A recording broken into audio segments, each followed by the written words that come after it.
In this video, we're going to compare the notes we took in our previous video for OET Listening Part A with the actual questions, which you can actually see here on my screen.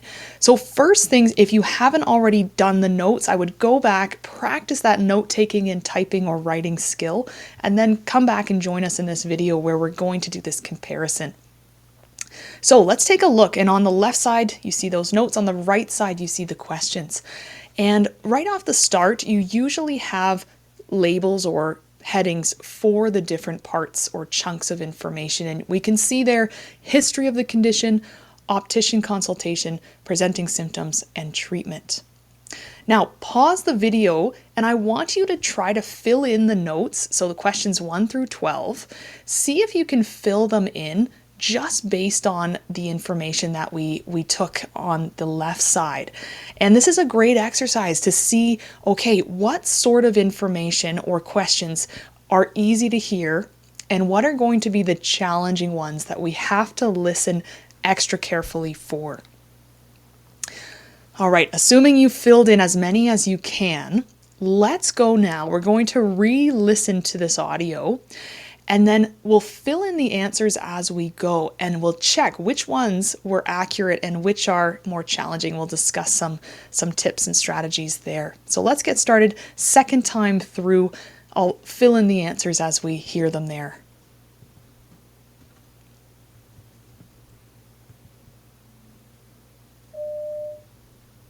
Now, Mr. D'Souza, I've got your notes here. But I wonder if you could tell me in your own words, when you first had problems with your eyes, how the condition developed, what treatment you've had, and anything else you think I should know. Yes, of course. Well, I've got the usual age-related problems with my eyes. I started getting short-sighted about 5 years ago, soon after I retired, so I had to get glasses for that. But with this latest problem, I realized that my eyes had got much worse quite suddenly. What happened was I was walking home at dusk one evening. It was getting dark and there wasn't much light, and I suddenly realized that I was struggling to see where I was going. And that wasn't all. I noticed I could see much better out of my right eye than I could out of my left. It was all a bit worrying. Yes, I see. I mean, this was quite recently. But after that, my eyesight got worse fairly rapidly. I mean, I was doing some volunteer work for a charity, but I've had to give that up. Well, for the time being, at least. I see. And you've been to see a local optician? Yes, I didn't know what else to do. He did some tests and then said he thought he could see what he called drusen at the back of my left eye. Right. So he referred me here for further investigation. But he did suggest in the meantime that I should take a preparation that's high in lutein. He also said I should up my levels of green vegetables. Well, that's sensible anyway, so I've done that. Good. I was quite worried after that visit, as when I looked online at what he said, it seemed to suggest I'd got macular degeneration. So that was really frightening. Well, your optician was right to refer you. And from what you've described, that is a possible diagnosis. But we need to do more tests to see if that is the case or not. So what's the situation now? Well, I can't see very well using my left eye. Something's definitely wrong there. Like, I find it hard to estimate size. You know, things look smaller with my left eye than they do with my right. Right. But apart from that, the area right in the middle is blurred. It's all quite unnerving. I can imagine. And how's your general vision? Well, let's think. The optician said that I had no problems with my peripheral vision, and there's been no change in that as far as I can tell. Right. And I'm still coping day to day. I mean, I can still manage things like watching TV, which I'm grateful for. But I recently decided I should give up night driving. I just felt my vision wasn't good enough anymore. Actually, I read in the leaflet you sent me that you might want to carry out an angiogram. Is that one of the tests you're thinking of? One of them, yes. Could you tell me a bit more about that, please? Well, it's quite a specialist test. What it would do is allow us to see the back of your eye.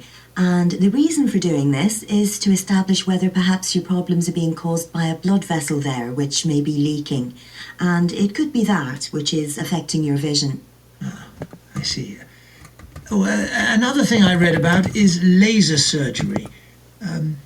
Is that the treatment for that condition? Because I'd be really worried about having that. Well, we need to do the test first. And anyway, even if that is the cause, this condition can settle by itself. If it doesn't, there are various treatments we can offer. Yes, laser surgery is a possibility, but we're not at that point yet. I see. So we'll do the test, but what I'd like to suggest in the meantime are a few things you can do to help your situation. Okay, so now that we've gone through it, those are the official answers, and you could see them as I was typing. First question is, could you keep up with it? Were you able to pick out those words and see how they've been kind of manipulated, substituted with paraphrasing and synonyms? We're going to talk about that in a few minutes. But also, were you able to keep up with the pacing and that typing that we talked about in the first video? I hope you're doing lots of practice getting up that speed as you're going. So let's compare. How did we manage with our notes versus the actual answers? So notice the kinds of words that are easier to hear. And we see that, for example, drusen, we had that in our notes, green vegetables, macular degeneration. We did have quite a few of the adjectives. So size, blurred, we had peripheral, we caught that, night driving, angiogram, blood vessel, surgery, laser surgery. So, and actually we got volunteer as well.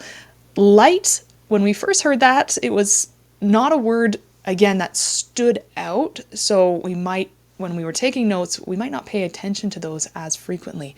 But this is based on my experience. Most people can catch the medical technical terms because they're pretty distinct, and it's often quite clear when they're asking for a condition, a diagnosis, or when they're asking for like an assessment or a test. The ones that are typically challenging, and let me get my pen out here, they're these ones. So the ones that are descriptors, and so we see that problems judging size, central vision is blurred. And you'll notice that in some tests there's lots of these.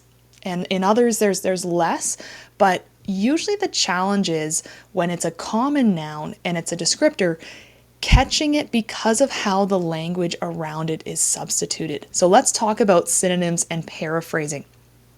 Let me give you a few examples. So when we're going through our notes, we're listening, right? And here's the challenge. We didn't hear the word poor, right? Instead, we heard, I took a note on that, we heard like there wasn't very much. There wasn't much light.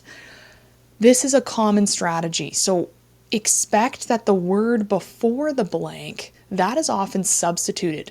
And if we think about this logically, as a listener, if you hear the exact word in the audio, you'll know what's coming next, right? You don't even really have to listen, you just have to wait for that word. So think of it from the test making perspective. How do they make it challenging? Well, we substitute the words right before it, and so that you have to listen and match those synonyms. We saw this as well for number 6, problems judging size. We didn't hear judging, right? Instead, we heard estimating instead, or did I have, I find it hard to estimate size. So this sort of attention to the clues beforehand, if you hear something similar, often that is your clue or your cue that next word or the ones coming after are your answer.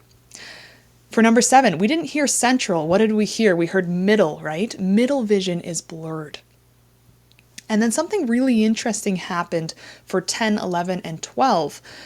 We didn't hear him say, I'm asking for clarification or I'm concerned about, right?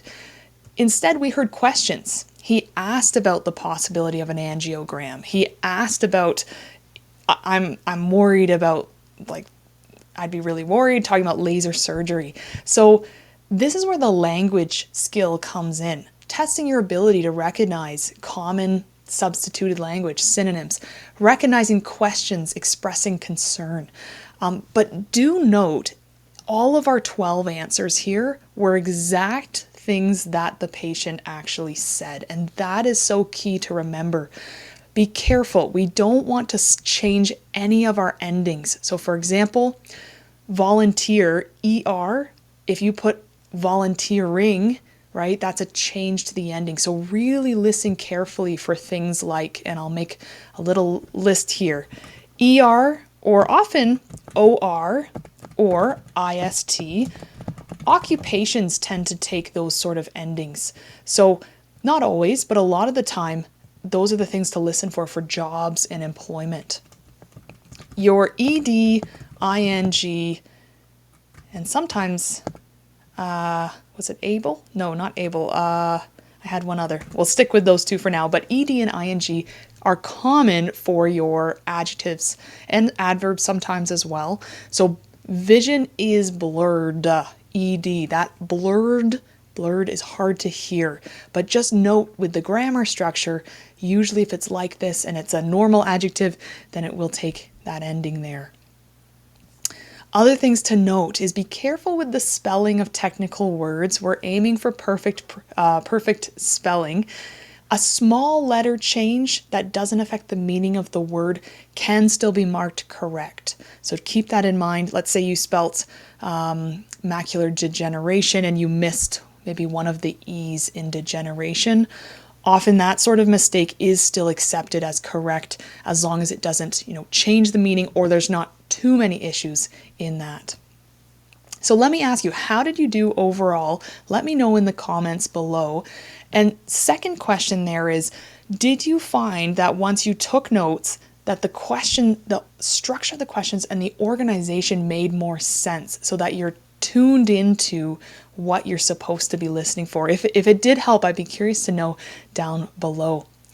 In our next video, we're going to do another practice, and this time we're going to go right into the actual questions, and we're going to look a little bit deeper at what else contributes to the challenge here. Not just synonyms, but also the structure and the choice, for example. So if you haven't already, make sure to subscribe. Click that notification bell as it will let you know when I release my new videos. And finally, let me know in the comments below, what else would you like to see in terms of helping you improve those listening skills?